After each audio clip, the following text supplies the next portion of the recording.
today I'm going to be doing my November wrap-up.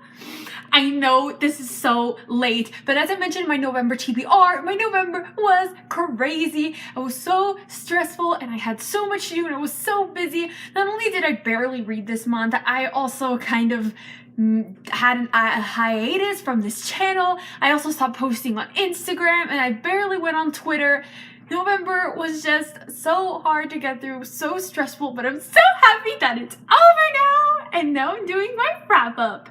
So as I mentioned, my reading month was kind of a fail, to me anyway. I mean, I read 7 books, but I only actually physically read 2 of those books. I read 5 audiobooks and 2 physical books. So to me, that is such a fail because I only read 2 physical books. If I hadn't read audiobooks, I only would have read 2 books this month.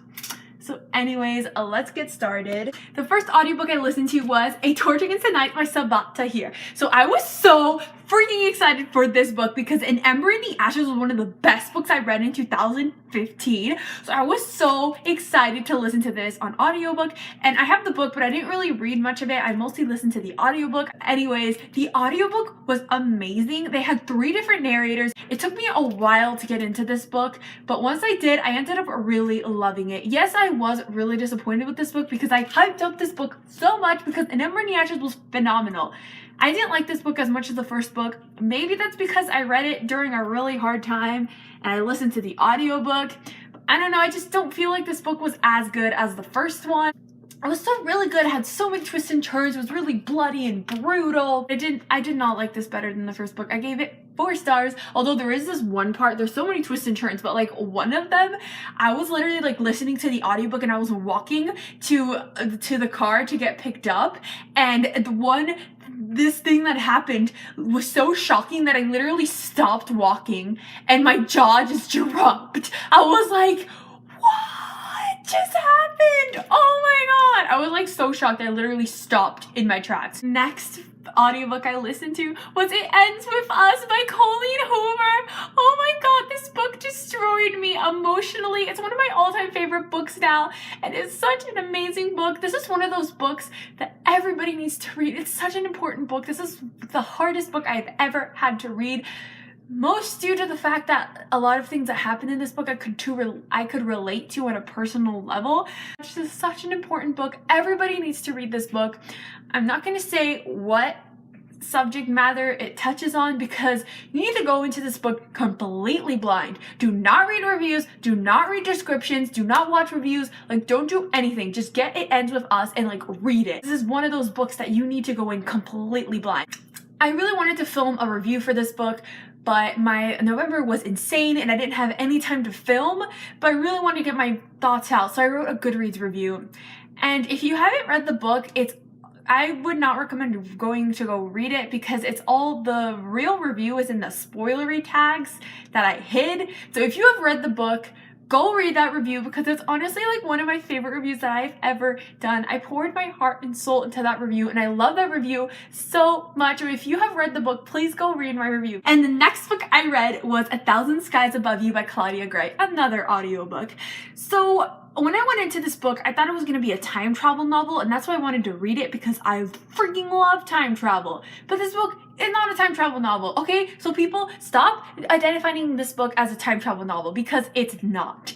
I can see why people would think it's a time travel novel, but it's not. The main character and this other guy, they travel through dimensions, through parallel universes. They do not travel to time. Yes, some of the parallel universes feel like they traveled back in time. Like one of the ones, they go to a parallel universe that's Russian and it's like during the Romanov dynasty. The thing is, all of these parallel universes are the 21st century. Just some of them happen to not evolve into the 21st century the way we see it today, but all of them are 21st century. Yeah, some of them feel like you travel back in time, but they're not. So people who think it's a time travel book, it's not, so stop saying it is. But I really love this book. It took me a while to get into this book, but once I did, it was so good. My favorite part was when they went to the Russian parallel universe. Oh my god, those parts like broke me and they melted my heart and they were so amazing. And there was a bit of a forbidden romance happening when she was in Russia and it was just so adorable and cute. So excited to read the second book. I already checked out this next audiobook. It's gonna be the next audiobook I listen to after 12 Days of Dash and Lily.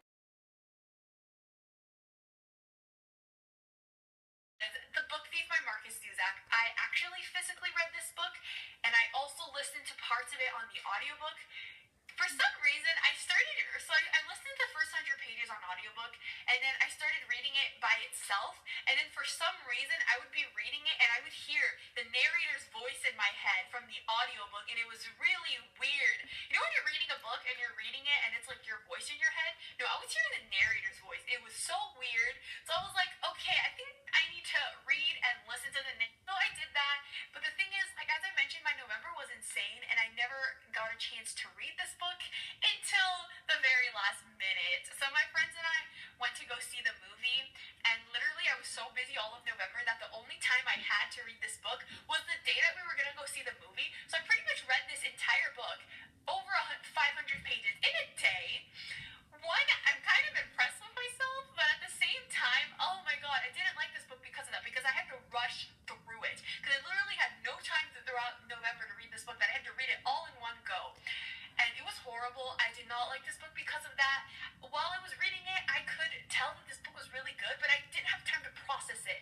And so it was just terrible. I will say that the movie was really, really good. I loved it. It was so accurate to the book. They changed very little things. I didn't completely dislike this book.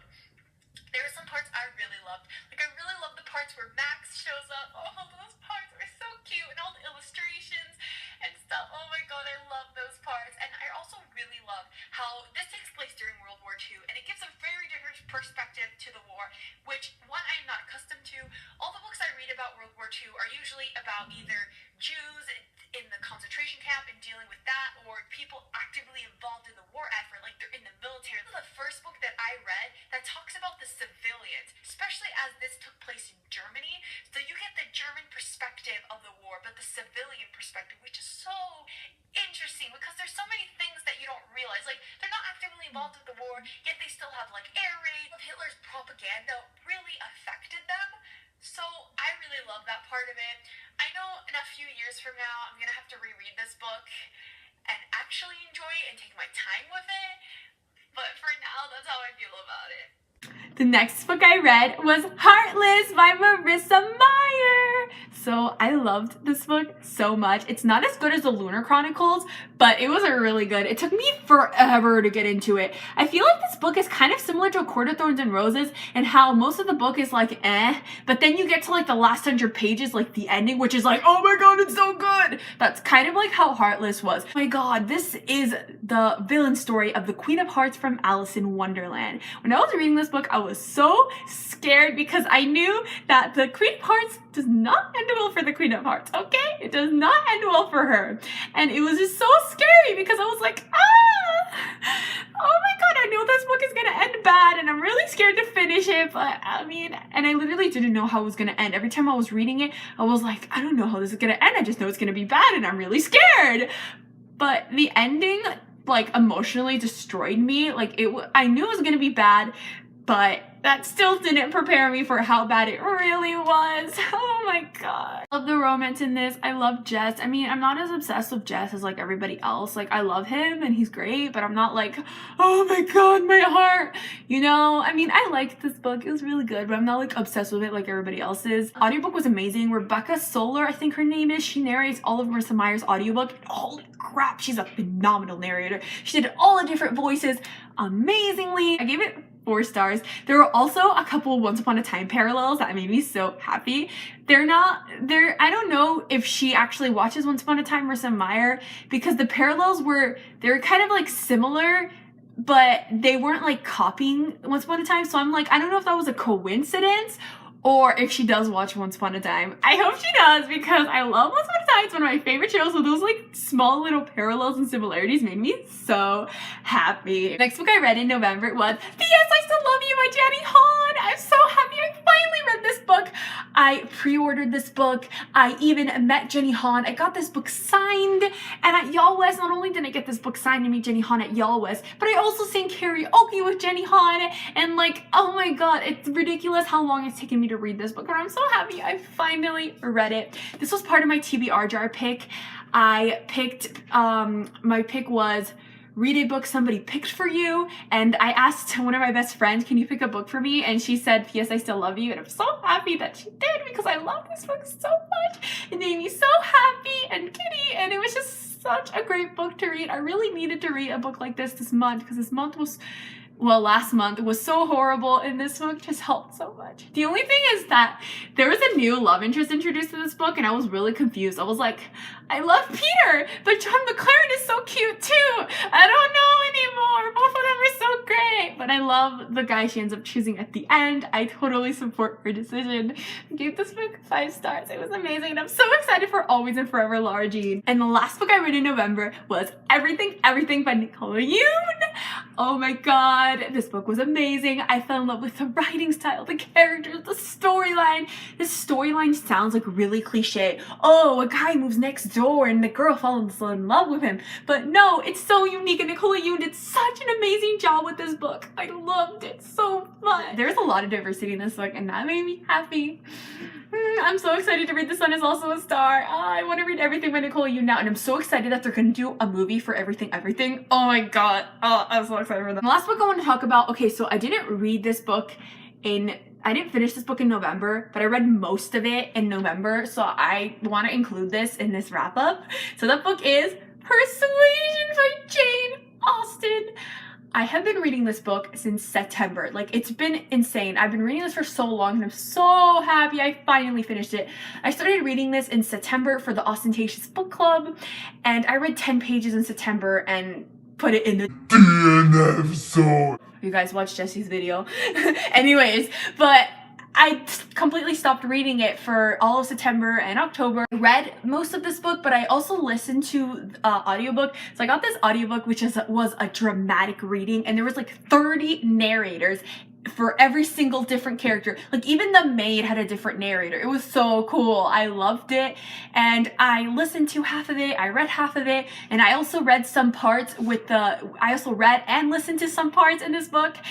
And I am so happy to say that this is now one of my all-time favorite books. I read Pride and Prejudice a few months ago, and I was not the biggest fan. Yes, I loved it. Yes, it was good and all, but I didn't get the obsession that everybody had with it. I wasn't obsessed with it. I thought it was good, but it wasn't for me. And so I really wanted to give Jane Austen another try, because I'm like, you know, I liked Pride and Prejudice. Maybe some of her other books I might love more. And I did. I love this book. Everybody obsesses over Darcy, but I'm just like, move over Darcy. Captain Wentworth is like my man. Like, he's way better than Darcy. I love Captain Wentworth. Oh my god. He's so sweet and romantic, and he's so, oh my god, I love Captain Wentworth so much. He's just like my baby. Ah! I love those storylines where the main characters fall in love and then they get separated, and then through fate they find their way back to each other and they fall in love again. And this storyline is present in this book, and I love it. I love it. I love it. I love this book so much. It's now one of my favorites of all time, and if you can't tell, I gave it 5 stars. And now I just want to read everything by Jane Austen, and I'm just so happy. I was really scared that I was going to be like one of those people has an unpopular opinion about Jane Austen. I'm like, oh, I don't like Jane Austen. But no, I just Pride and Prejudice wasn't for me. Persuasion was for me. So anyways, that's all for this video. I hope you enjoyed. Comment down below, what was your favorite book you read in November? Definitely my favorite book was Persuasion by Jane Austen, and also It Ends With Us by Colleen Hoover. Both of those books are now one of my all-time favorite books ever. I love them so much. So what was your favorite book in November? And also, how was your reading month in November? Was it bad like mine, or was it good? How did you do? Wait, my social media links are all down below. My Twitter, my Bookstagram, and my Goodreads. Au revoir!